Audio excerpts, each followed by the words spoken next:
Kahit anong sablay naming dalawa, kahit gustong-gusto ko na umalis o gusto na ni Maricar, "Alis na ako," gano'n.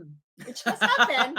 So kapag nag-away na kaming lahat, 'pag naalala ko ngayong covenant, "Oh Lord, hindi mo naman ako iniwan nung tarantado ako. Titigil ka sa pintuan Titigil ka ngayon." Nag-agree ba kayong dalawa? What if one person contractual ang tingin niya dun sa marriage mo? Yung partner mo naman, covenantal. Ano ay itsura? Ganito. Meron sa RM, nagbabasa kayo ng comments. Yung mga babae na matatapang na sinasabi, isang mali mo, tapos. I-violate mo to, Yep. tapos. Mm. Yun yung contractual. Walang balikan, Oo. walang restoration, walang Or, counseling. Dalawa kayong contractual, pwede. O di pa naghiwalay kayo, malinaw. Yung covenant ni God, hindi yan aalis o na-terminate dahil lang tarantado ko or mali ako. Whatever wrongs I have made to God, hindi niya ako iniiwan sa ere. Right. Yun ang covenant. Kung contractual ang iniisip ko, Yes? I can leave. Yes, of course. But yung covenant ninyo, nandun pa rin. Nandun pa rin. So, pag kinakasal kayo, ay siguro yung pare o yung pastor, in-explain sa inyo na, okay, pag kayo kinasal, in the eyes of God, meron kayong covenant to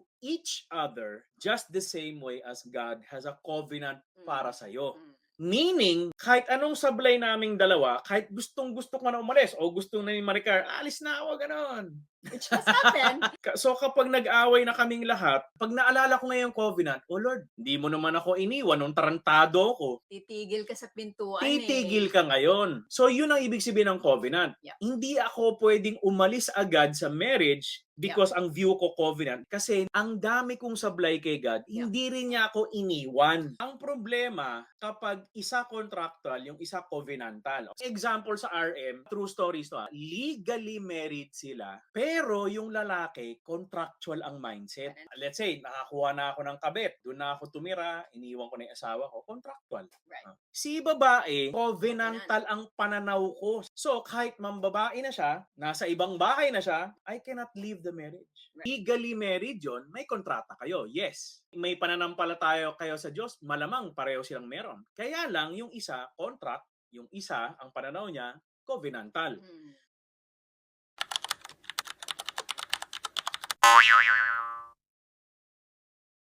This is RM, Relationship Matters. Your online ninong and ninang saying, wag Pera-pera pera-pera lang lang ang pagkuha ng ninong at nina.